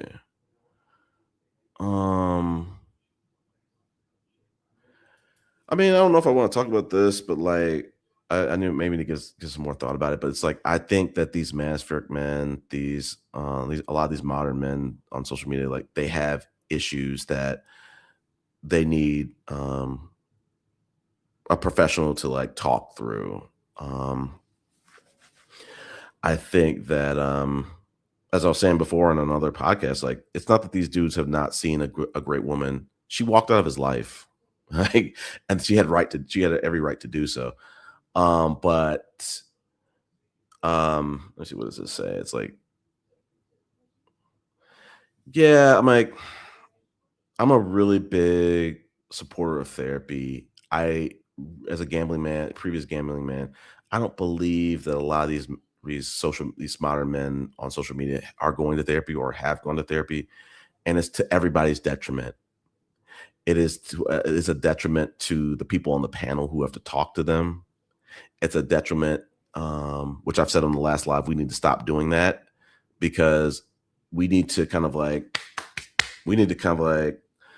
chalk it up and realize not everybody can be saved here. And as you know, shout out to India Irie, not everybody wants to be free. Some people, no shots at Young Miami, but like, we need to stop engaging with the Manospheric people. They can't be saved. But and I think that kind of like segues into like, I said this on the last panel too. Don't know how much I want to talk about it, but I think that there is another banner that I wanted to speak about. I think it was like this. I started dawning on this like the last few weeks, maybe the last month, and I'm like, I don't think the concept of Manospheric men or Manospheric people is new. I think it's always been here. I think, one of the reasons why we've had some of these people who chased Black excellence or created Black excellence groups, they were sick and tired of being sick and tired in terms of having to deal with Manospheric people, specifically Manospheric men. There's like a video I want to show that kind of ties into that. But I've heard stories about how like parents are sometimes like the worst part of the education system because they will fight they'll fight the teachers from trying to make changes. Or I remember one of the biggest ones, like when Barack Obama was in office and Michelle Obama tried to put in a healthy lunch program, and people fucking tried to shoot that shit down. That's Manospheric. But like I said, Manospheric-ness has always been here. It's not going away. It didn't just get invented because of the internet. It just wasn't called Manospheric back then, but that's exactly what it was. People who you're going to always have people who want to go in a different direction, a degenerate direction, an uncouth direction. They are Manospheric. So like I said, like, on the last live, like I completely understand why we have groups like Jack and Jill. We have groups like Boule. We have groups like some of these other social groups. I hate to say it, like I'm not gonna say it, but it's just like we are not all cut from the same cloth. And it doesn't mean, I'm not necessarily alluding to like classism. I'm just saying like uncouth does not mean someone is poor.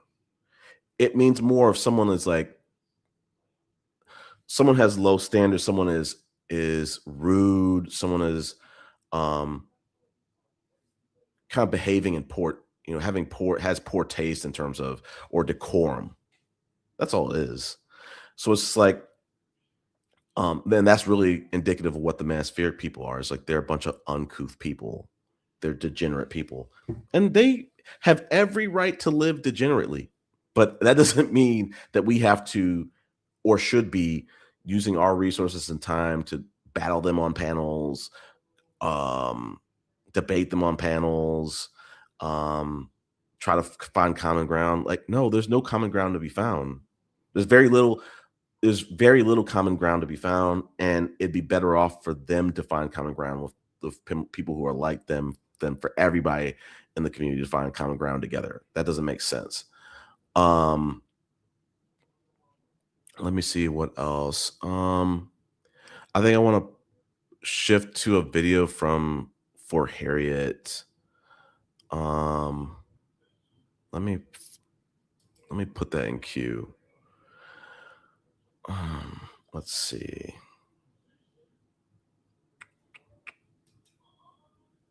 Let me copy this and queue this up. Let me fair use this up.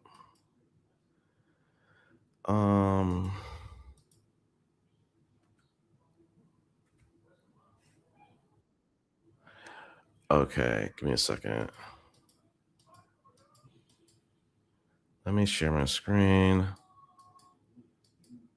Let me take the banner off first, because that messes things up.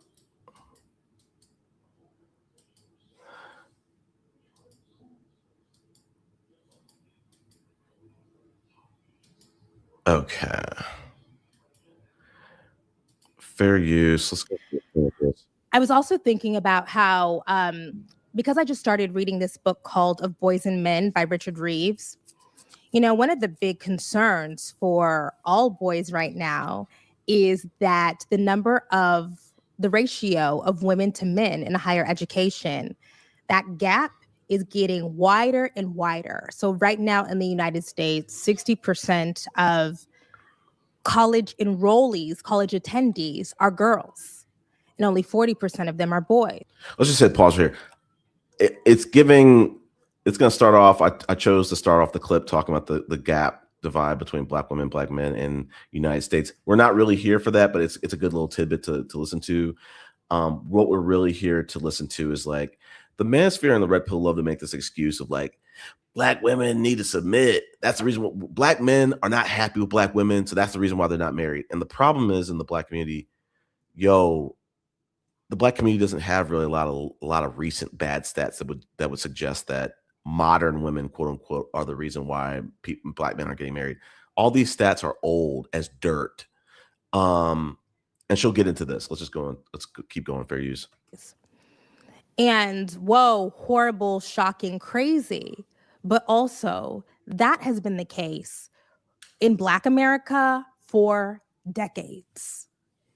It has long been the case for Black people in the United States that if you go to the AUC, if you go to Howard, if you go to, Morgan State.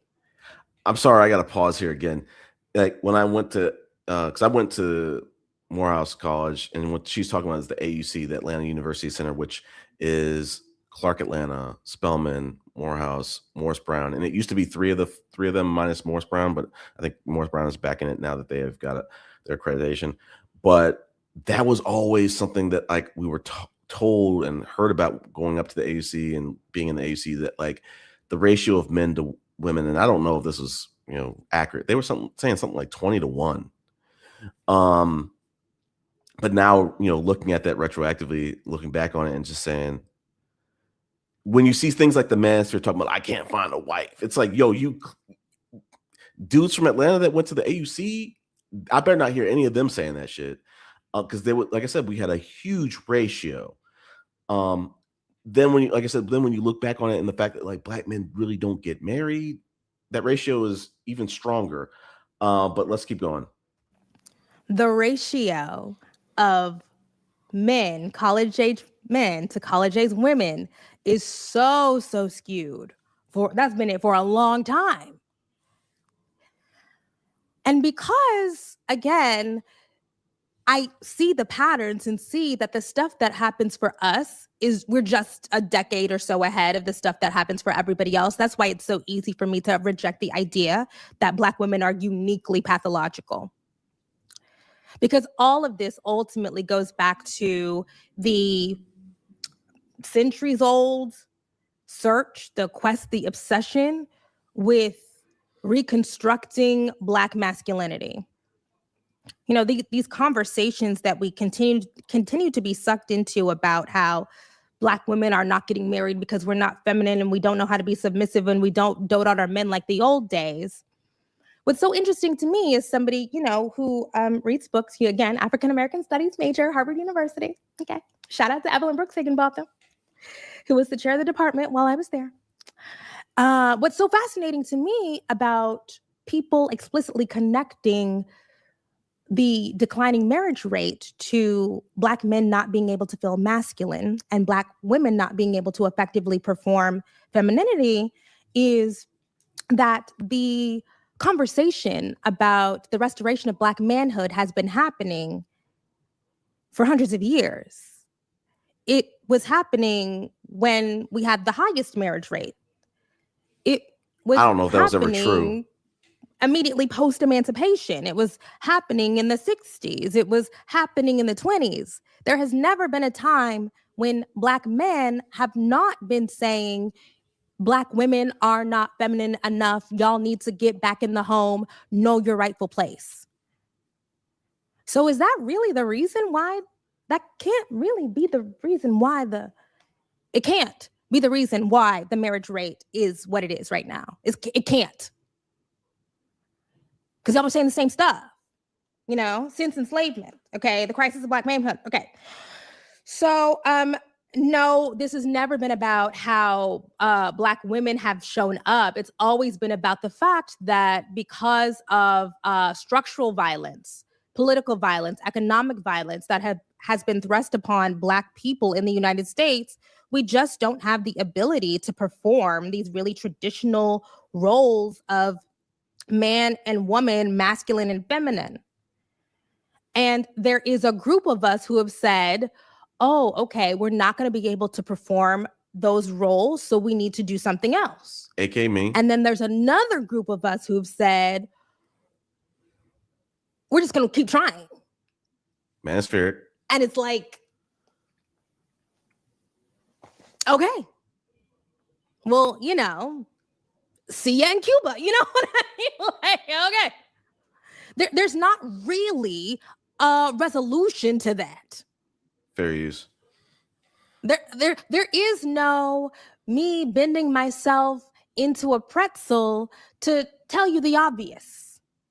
You don't got it like that. You don't. So you're not going to be able to reap all of the benefits of idealized masculinity, of idealized husband, because I can't perform the role of idealized wife, of idealized woman. I can't. Oh, I know it makes people mad when I say that. I know it does. I'm sorry. Even as an upper middle class woman, I still can't. All right, let's just end that there. Let me end that. Okay, let's see.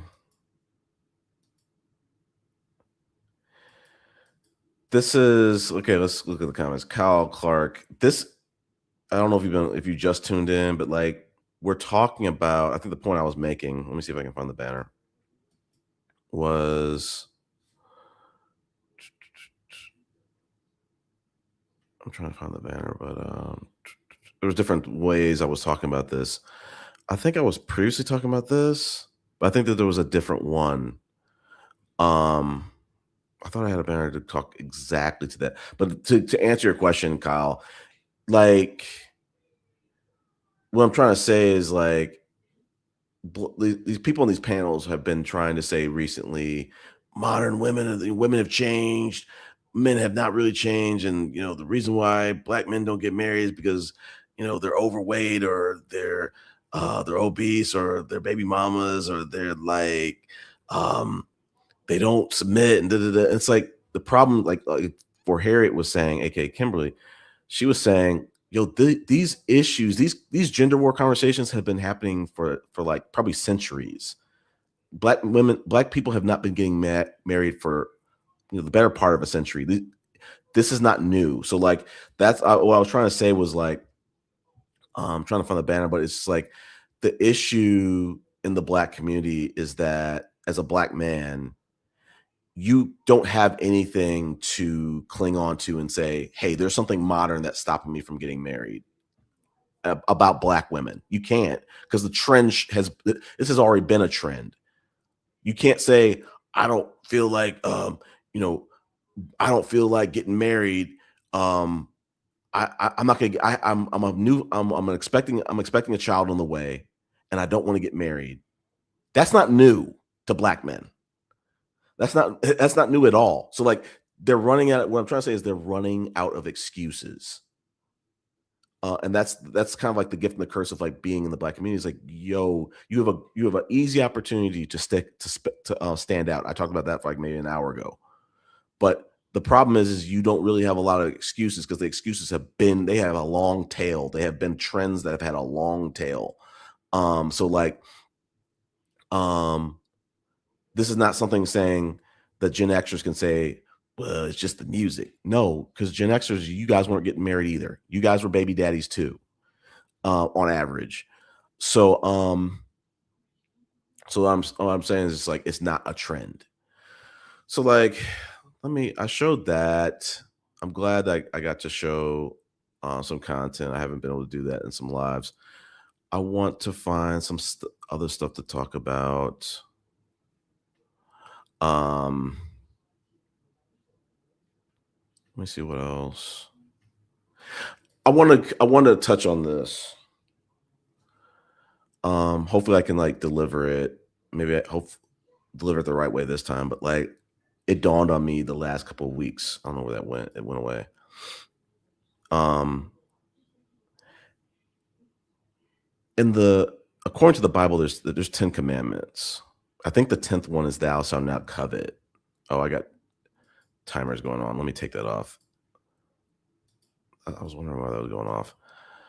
Struggle streaming here. Yeah, the 10th commandment is thou shalt not covet. I'm not 100% sure if everybody knows what that means. I'm not sure if people even care anymore. Let me pull up the ChatGPT definition of it just to like read from the 9th and the 10th.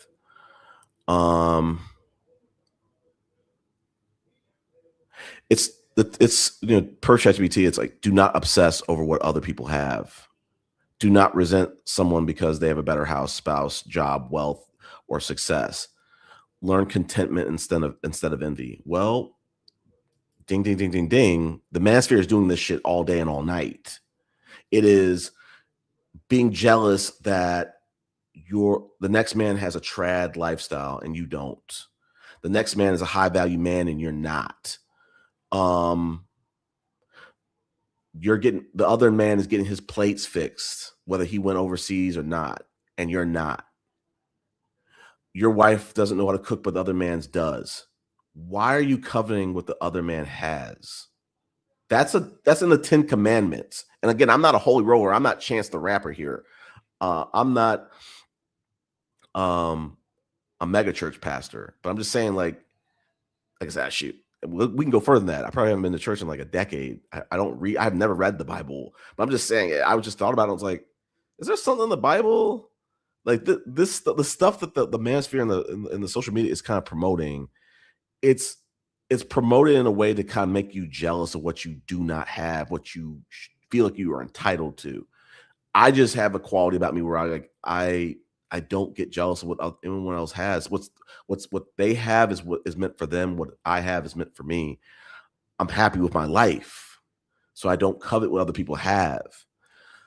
So I say this to say, it's like, yo, the manosphere is in violation of the 10th commandment all day and all night. The other one, maybe not as egregiously of an offense, the 9th commandment, thou shalt not bear false witness against thy neighbor. Well, let's go to ChatGPT and read that. Do not lie about people. Do not spread rumors are false. Do not make false accusations. Be truthful, especially when someone's reputation or well-being is at stake. The manosphere is guilty of this too. The 9th commandment. They are manipulating statistics. They are spreading disinformation. They are spreading misinformation. They are knowingly spreading things that are not true, aka Black men don't hardly have children. That's a lie. Spreading things that like all Black women are masculine. That's a lie. The passport bros, going overseas because they're, but saying all these inflammatory things about Black women. They are spreading lies. They are in the business of spreading lies. The whole manosphere, they're in the business of spreading lies. So I just say to say, like, as someone who's not a holy roller, someone who doesn't even pray at meals, I pray, every once in a while, not nearly as much as I need to. But the 9th and the 10th commandment are in violation of the manosphere and social men on social media. Just wanted to put a bee in your bonnet. Just wanted to put a bug in your ear. Just realize what these dudes are doing is kind of sacrilegious behavior. But some of these men are quote unquote, Christian family men, like Anton Daniels. He is supposed to be this, model Christian, but he's in constant violation of the 9th and the 10th commandment. He's trying to make you jealous. He's spreading lies all over the place. So, like I said, just trying to put a bee in your bonnet. Like, it's written in the 10 commandments. These dudes are violating the shit out of it. I just want to get that off. Let me see what else. Yeah, like I wanted to kind of like pivot of like, I think I spoke about this a little earlier about like this need for an emotional backbone. I don't know about you. Like I said, I'm hard-headed. I don't really take advice. I don't really listen to people and let them direct me. Especially if you're strangers.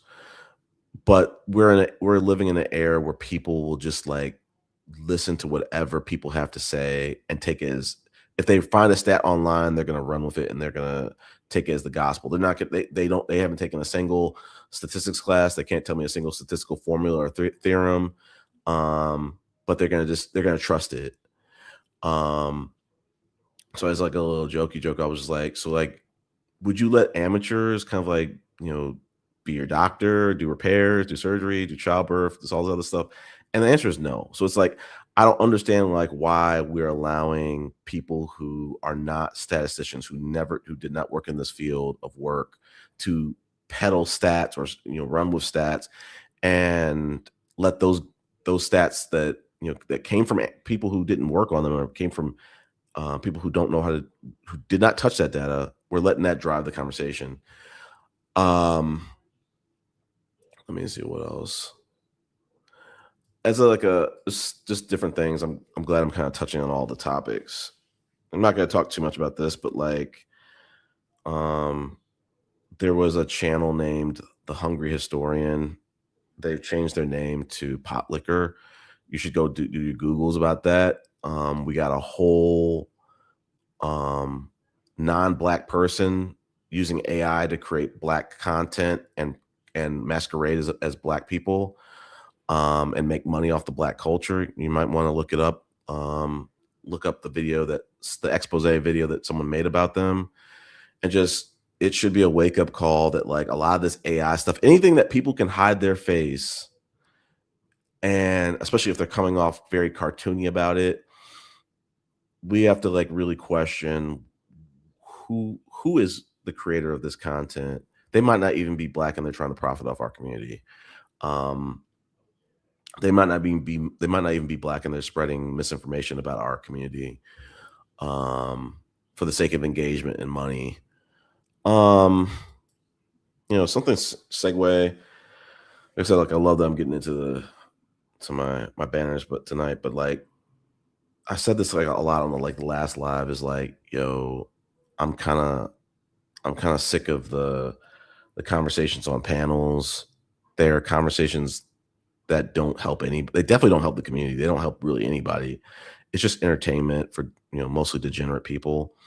And these panels do not invoke or aspire or encourage people to chase Black excellence. If anything, they're kind of like the opposite of that. They encourage mediocrity. They encourage low pedigree, low class kind of behavior, uncouth behavior, if we want to be precise.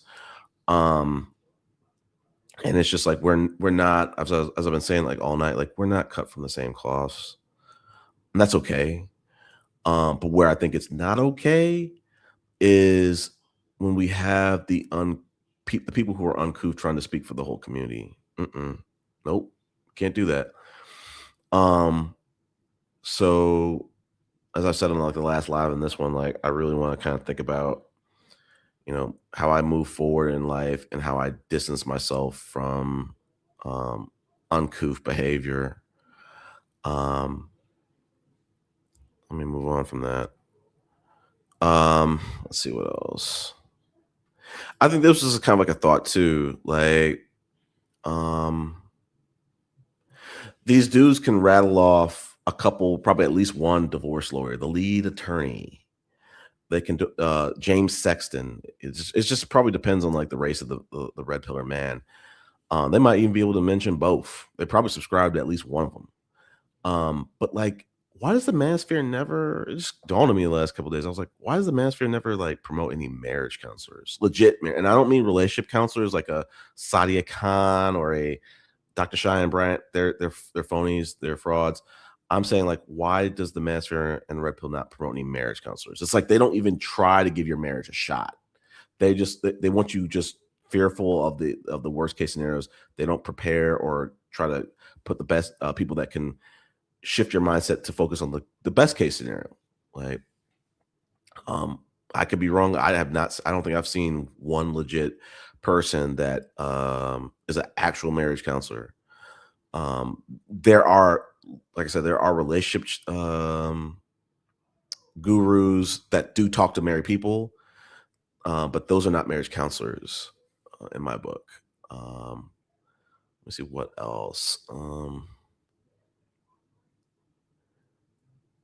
I don't know if I showed this.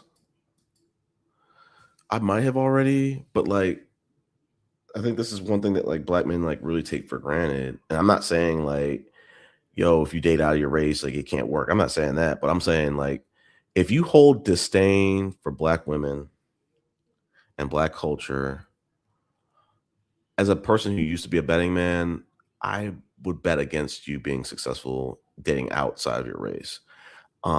I think that the people who are usually going to be successful at doing that are people who respect the people in their culture, respect specifically the women and children and men and just the culture in general. But they were able to run into someone of a different culture, different race or whatever, and that worked out. The people like the Passport Bros, the reason why we came to this channel, the people who punch down on their own culture, punch down on their own women and men and children and culture, whatever. I don't like the chances of them being successful fleeing to another culture for the sake of it being different and not having the characteristics of their actual culture. Let me see if there's anything else. Let me see. I'm trying to see if I might have talked about everything. Let me see.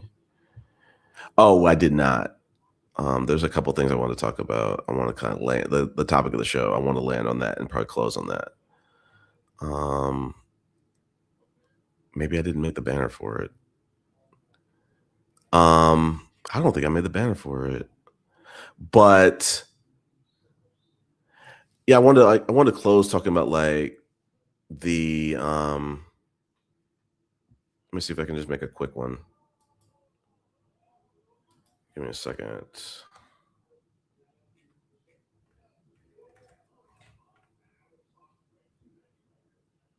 Okay. Let me just make a quick one real quick.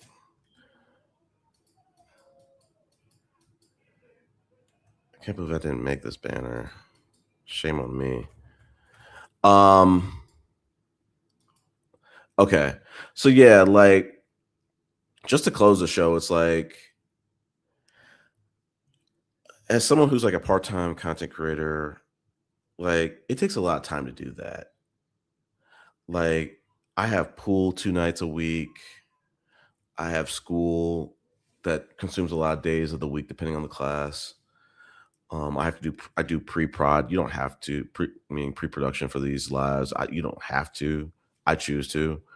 But I think that like when I started thinking about it, I'm like, the Manospheric men, specifically, let's focus on people who are married, like Anton Daniels. When I started looking at his channel, like he probably goes live no less than like 3 hours every night, if not every other night. That dude doesn't really spend a lot of time with his wife. I don't even know if that dude spends a lot of time with his child, I mean. So it's like, I feel like we're doing someone a solid, we're doing their spouse or their significant other a favor by spending time and occupying their problematic significant other or spouse for 2, 3, 4, or 5 different hours. So it's like, and when I was on TikTok, and I've spoken about this on previous other lives, it's like a lot of these, regardless whether it's Manospheric or not, it could be like a left-leaning live. A lot of these adults, a lot of these parents act like children. And like it's essentially kind of like recess for adults. Regardless of whether they had have a Arrested Development or not. But it's just like, that's my take on like the panels. It's like, these people are not really spending a lot of time with their spouses. There's only so many hours in the day. And these are people that needed attention, and we're giving it to them, whether it's super chats, whether it's comments, whether it's subscribers, whether it's people on the panels as well. And like I said, like these people are just like super immature adults. And we are making the mistake of coming onto these panels and debating with them, creating content with them. They're not coming into these conversations in good faith. So they're wasting everybody's time.